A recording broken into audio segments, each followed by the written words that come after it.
भगवान विष्णु को तुलसी पत्र चढ़ाने से कौन सा फल मिलता है?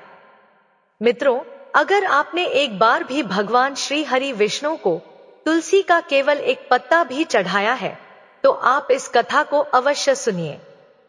मित्रों, एक बार भगवान विष्णु के पुण्यशील और सुशील नाम के दो पार्षद भगवान विष्णु से पूछने लगते हैं, हे प्रभु, हम आपके कई भक्तों को पृथ्वी लोक से दिव्य विमानों में बिठाकर वैकुंठ लेकर आए हैं।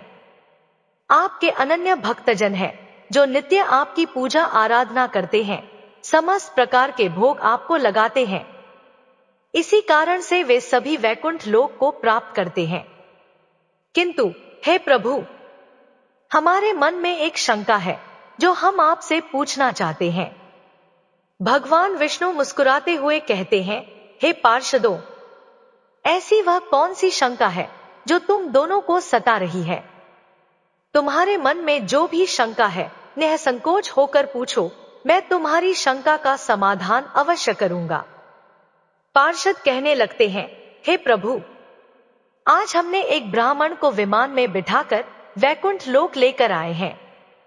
उस ब्राह्मण ने तो कभी विधि विधान से आपकी पूजा भी नहीं की और ना ही कभी उसने एकादशी का व्रत किया है।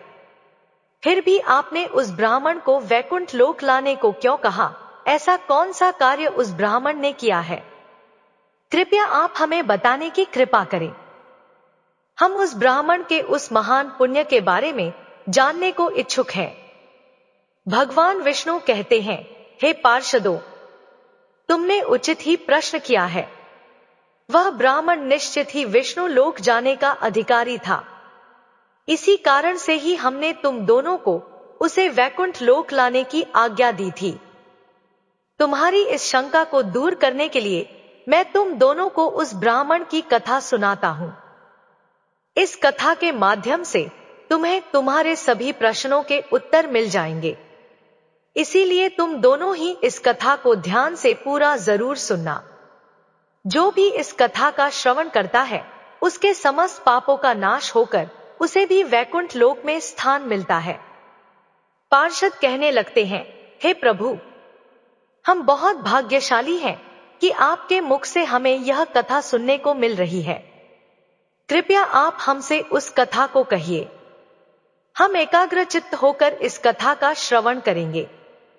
फिर भगवान विष्णु कथा सुनाने लगते हैं। प्राचीन काल में काशीपुरी में राजा चंद्र नाम के एक चक्रवर्ती सम्राट राज्य करते थे। उनके अधीन जितने भी देश थे, वे सभी चंद्र नाम से ही विख्यात हुए थे। महाराज चंद्र इस भूमंडल पर शासन करते थे। उनके राज्य में कोई भी मनुष्य दरिद्री, दुखी तथा रोगी नहीं रहता था। उनकी समस्त प्रजा अत्यंत संतुष्ट और सौभाग्यशाली थी। महाराज चंद्र ने कितने ही यज्ञ किए, जिनकी कोई गणना नहीं हो सकती।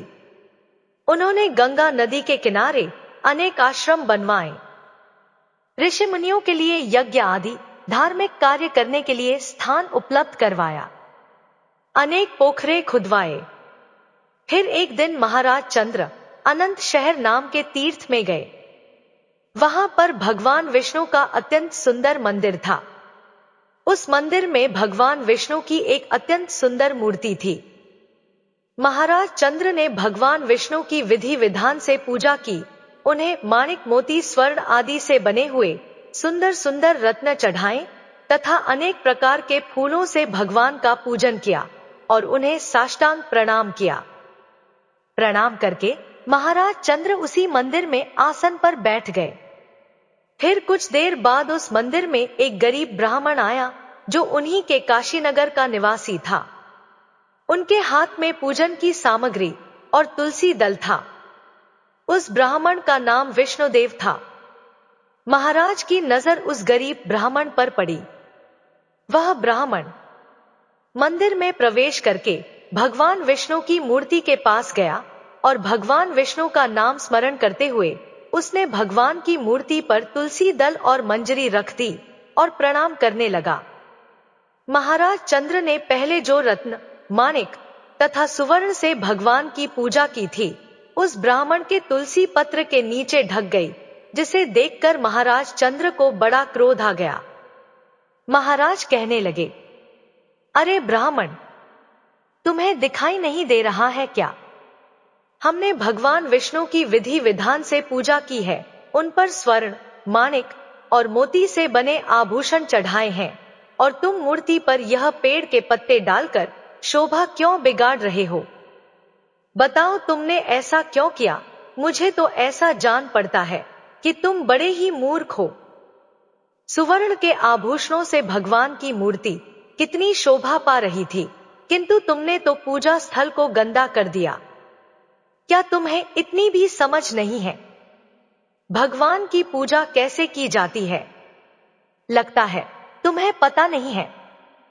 भगवान विष्णु की पूजा कैसे की जाती है, तभी तुमने अत्यंत सुंदर आभूषणों से सजाई हुई भगवान की मूर्ति को पत्तों से ढक दिया है।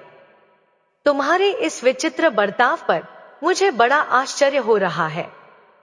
फिर वह विष्णुदेव ब्राह्मण बोलने लगा, हे राजन, आपको ही भक्ति का कुछ पता नहीं है।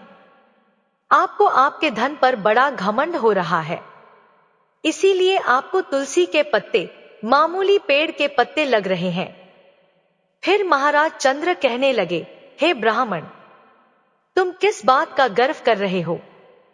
लगता है तुम्हें तुम्हारी भक्ति और ज्ञान पर बड़ा घमंड हो गया है। बताओ, तुम में कितनी भक्ति है? अगर तुम भगवान को प्रिय होते, अगर तुम्हारी भक्ति से भगवान प्रसन्न होते, तो तुम दरिद्र ना रहते। लगता है तुमने भगवान विष्णु को प्रसन्न करने के लिए कभी यज्ञ, दान आदि कार्य भी नहीं किए हैं, इसीलिए तुम निर्धन ही हो। भगवान विष्णु की कृपा के कारण ही मैं काशीपुर का सम्राट बना हूं, और मेरे पास सब प्रकार के ऐश्वर्य है। अगर तुम्हें तुम्हारी भक्ति पर इतना ही विश्वास है, तो आज ही इसका फैसला हो जाएगा। महाराज कहने लगे, यहां पर उपस्थित सभी ब्राह्मण कान खोलकर सुन ले। इस ब्राह्मण में और मुझ में कौन सबसे पहले भगवान विष्णु के दर्शन करता है? जो भी भगवान विष्णु को प्रसन्न करके सबसे पहले उनके दर्शन करेगा, केवल वही सर्वश्रेष्ठ भक्त कहलाएगा। इससे समस्त लोगों को पता चल जाएगा कि किस में कितनी भक्ति है। फिर उस ब्राह्मण ने महाराज चंद्र की शर्त स्वीकार कर ली और अपने घर चला गया। फिर महाराज चंद्र भी अपने राजभवन को चले गए। महाराज चंद्र ने महर्षि वशिष्ठ को बुलाकर बड़े वैष्णव यज्ञ का अनुष्ठान करने का निर्णय लिया। फिर समस्त ऋषिगण और महर्षि वशिष्ठ भी महाराज के यज्ञ में पधारे और सभी ने मिलकर वैष्णव यज्ञ का आरंभ किया। उन्होंने बहुत सारा धन और अन्न खर्च किया, अनेक ब्राह्मणों को बुलाकर भोजन कराया और दान धर्म किया। उधर विष्णुदेव भी अपने घर चला जाता है और घर पर ही भगवान विष्णु का पूजन करने लगता है। उसके घर के सामने अनेक तुलसी के पौधे लगे हुए होते हैं। वह नित्य उनकी देखभाल करने लगता है। रोज सुबह उठकर तुलसी के पौधों को जल देता है और भांति भांति प्रकार से उन पौधों का पालन पोषण करता है। गुरुवार को तुलसी के पौधे में गाय का कच्चा दूध डालने लगाता है। उठते, बैठते, चलते और भोजन करते समय वह भगवान विष्णु का नाम स्मरण करने लगता है। वह द्वार पर आए हुए समस्त प्राणियों में भगवान विष्णु को ही देखकर उनकी सेवा करने लगा। इस प्रकार से महाराज चंद्र वैष्णव यज्ञ, दान, धर्म आदि से भगवान विष्णु का पूजन करने लगे और विष्णुदेव अपने घर पर ही तुलसी के पौधों को जल चढ़ाकर भगवान विष्णु का नाम स्मरण करते हुए उनकी भक्ति करने लगता है। कुछ समय बीत जाने के बाद एक दिन विष्णुदेव ने नित्य कर्म से निवृत्त हो जाने के बाद भोजन तैयार किया और तुलसी को जल चढ़ाने के लिए चला गया। फिर जब उसने घर के अंदर आकर देखा तो किसी ने उसके भोजन को चुरा लिया था। विष्णुदेव ने देखा घर अंदर से भोजन गायब है। फिर उन्होंने दोबारा भोजन नहीं बनाया, क्योंकि उन्हें सायंकाल की पूजा के लिए समय कम पड़ रहा था, जिससे उनका प्रतिदिन का नियम भंग हो जाएगा। इसीलिए वे भूखे ही रह गए। फिर दूसरे दिन उन्होंने भोजन तैयार किया और तुलसी पत्र डालकर घर के अंदर रखकर तुलसी को जल देने के लिए चले गए। फिर से किसी ने उनके भोजन को चुरा लिया। जब विष्णुदेव घर के अंदर आए तो उन्होंने देखा कि आज फिर किसी ने उनका भोजन हड़प लिया है। इस प्रकार से 7 दिनों तक कोई आकर उनके भोजन को चुरा कर ले जा रहा था। इससे विष्णुदेव को बड़ा विस्मय हुआ। वह विचार करने लगे, अहो, यह कौन है जो प्रतिदिन आकर मेरा भोजन चुरा कर ले जा रहा है? मैं क्षेत्र संन्यास लेकर इस वन में निवास कर रहा हूं। अब मैं इस स्थान का भी परित्याग नहीं कर सकता। अब इस प्रकार से मैं कैसे भोजन करूं? प्रतिदिन भूखा रहकर मैं कैसे जीवित रह पाऊंगा? अगर इस प्रकार से ही चलता रहा तो मेरी मृत्यु हो जाएगी। अच्छा, आज मैं खुद अपने द्वारा बनाए गए भोजन की रक्षा करूंगा। देखता हूं कौन आकर मेरा भोजन चुरा कर ले जा रहा है। इतना सोचकर वह ब्राह्मण भोजन बनाकर घर में रख देता है और पास ही एक जगह पर छिपकर खड़ा हो जाता है। इतने में ही एक दुबला पतला चांडाल उस स्थान पर आता है और ब्राह्मण के द्वारा बनाया हुआ भोजन चुराने लगता है। उसे देखकर ब्राह्मण विष्णुदेव को उस पर बड़ी दया आ गई। उस चांडाल का शरीर अत्यंत दुर्बल था, उसके मुख पर दीनता छा रही थी। शरीर में हड्डी और चमड़ी के अलावा कुछ नहीं बचा था।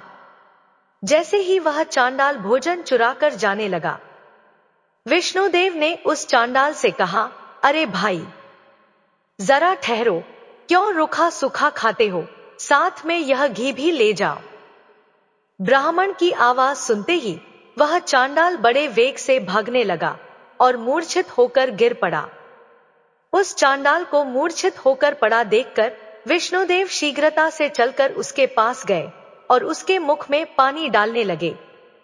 फिर जब वह चांडाल उठकर खड़ा हुआ तो ब्राह्मण ने उससे पूछा, अरे भाई, तुम कौन हो? तुम अत्यंत भूखे दिखाई पड़ रहे हो। यदि तुम्हें भोजन चाहिए तो मुझसे कह देते, मैं तुम्हें सारा भोजन दे देता। ब्राह्मण की बात सुनकर वह चांडाल मुस्कुराने लगा और उसने अपना असली रूप धारण किया। वह चांडाल कोई और नहीं बल्कि साक्षात भगवान श्री हरि विष्णु ही थे। हाथ में शंख, चक्र, गदा धारण किए हुए, कटी में पीतांबर, मस्तक पर किरीट शोभा पा रहे थे। अपने प्रभु को साक्षात अपने सामने खड़ा हुआ देखकर विष्णुदेव को बड़ा आश्चर्य हुआ और वह भगवान विष्णु को बारंबार प्रणाम करने लगा। भगवान विष्णु उस ब्राह्मण से कहने लगे, हे ब्राह्मण, मैं तुम्हारी भक्ति से अत्यंत प्रसन्न हूं। तुमने नित्य जो तुलसी की पूजा की है और अपने द्वार पर अतिथियों का पूजन किया है, इससे मैं संतुष्ट हो गया हूं। मैं तुम्हारी भक्ति से प्रसन्न होकर तुम्हें दर्शन देने के लिए ही आया हूं। अब तुम इस दिव्य विमान में बैठकर वैकुंठ चलकर मेरे साथ वहीं पर निवास करो। इतना कहकर भगवान विष्णु वहां से अंतर्ध्यान हो गए। फिर वह ब्राह्मण दिव्य विमान में बैठकर वैकुंठ लोक जाने लगा। उसी समय महाराज चंद्र ने जब देखा दिव्य विमान में बैठकर वह विष्णुदेव ब्राह्मण वैकुंठ लोक जा रहा है तो उन्हें बड़ा आश्चर्य हुआ। उन्होंने तुरंत ऋषि वशिष्ठ को बुलाया और उनसे कहने लगे, हे महर्षि, मैंने उस ब्राह्मण के साथ शर्त लगाई थी कि किसे पहले भगवान विष्णु दर्शन देंगे। मैंने यह महाविशाल वैष्णव यज्ञ किया तथा दान धर्म और अनुष्ठान किया है, किंतु वह ब्राह्मण मुझसे पहले ही दिव्य विमान में बैठकर वैकुंठ लोक जा रहा है। मैंने ऐसा कौन सा कार्य नहीं किया है जिससे भगवान विष्णु मुझ पर प्रसन्न नहीं हुए हैं। मैंने विधि विधान से भगवान का पूजन किया है तथा समस्त ब्राह्मणों को दान दक्षिणा दी है, किंतु अभी तक भगवान विष्णु मुझ पर प्रसन्न नहीं हुए हैं। इसीलिए मुझे जान पड़ता है कि भगवान विष्णु केवल दान और यज्ञ से प्रसन्न नहीं होते। ब्राह्मण ने अवश्य ही मुझसे बढ़कर कोई विशेष कार्य किया है जिससे वह प्रभु के दर्शन का अधिकारी बन गया है। इतना कहकर महाराज चंद्र अत्यंत दुखी हो गए और उन्होंने अपने प्राण त्यागने का निर्णय लिया।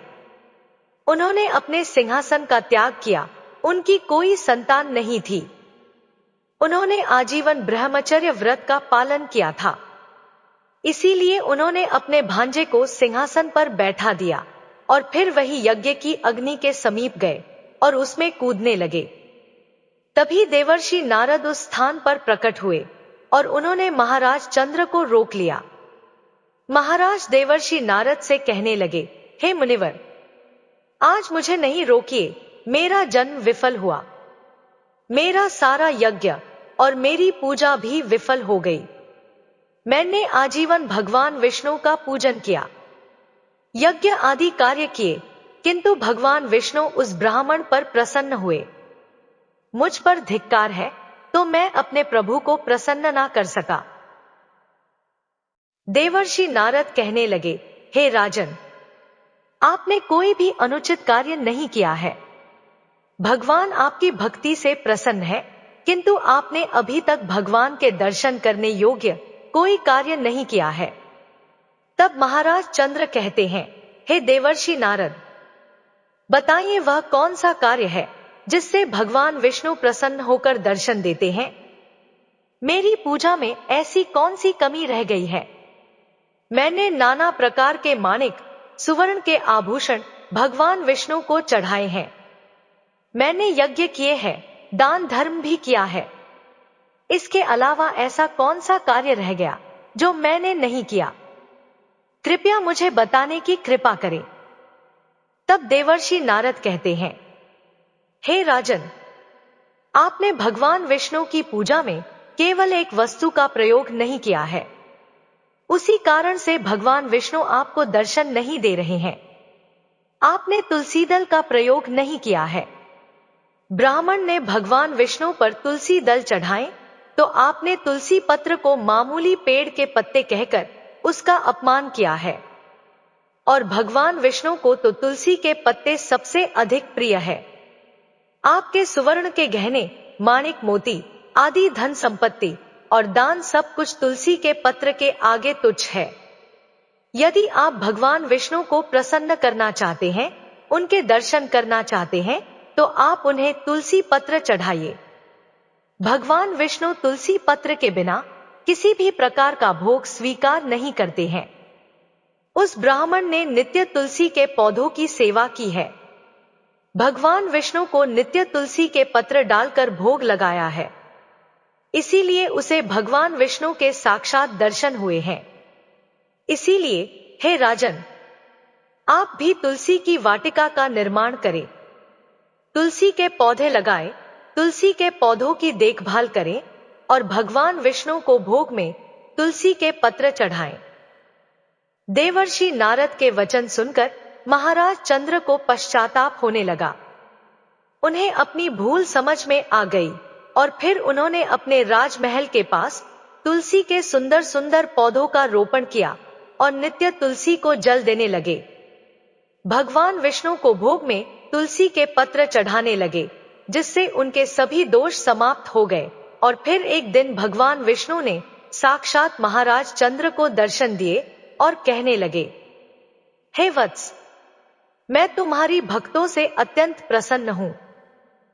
तुम्हारे द्वारा चढ़ाए हुए भोग से भी मैं संतुष्ट हूं। इसीलिए अब तुम इस दिव्य विमान में बैठकर वैकुंठ लोक चलो और मेरे साथ निवास करो। फिर महाराज चंद्र भी दिव्य विमान में बैठकर विष्णु लोक को चले गए। भगवान विष्णु कहते हैं, हे पार्षदों, इस प्रकार मुझे तुलसी के पत्र सबसे अधिक प्रिय है।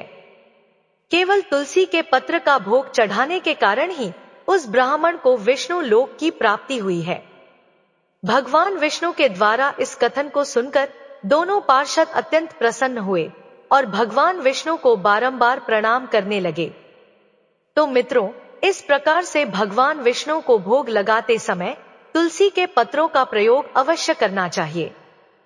क्रोध, दंभ आदि का परित्याग करके भगवान विष्णु का पूजन नित्य करना चाहिए। एकादशी का व्रत करके तुलसी के पौधे की अच्छी तरह से देखभाल करनी चाहिए। ब्राह्मणों को दान करना चाहिए। गायों की सेवा करनी चाहिए। भगवान विष्णु की पूजा करने वालों को तामसिक भोजन का सेवन नहीं करना चाहिए। ऐसा करने से ही मनुष्य को विष्णु लोक की प्राप्ति होती है। तो मित्रों, आपको यह कथा कैसी लगी? कमेंट करके जरूर बताएं। जानकारी अच्छी लगी हो तो वीडियो को लाइक जरूर करें। साथ ही हमारे चैनल को सब्सक्राइब जरूर करें। धन्यवाद।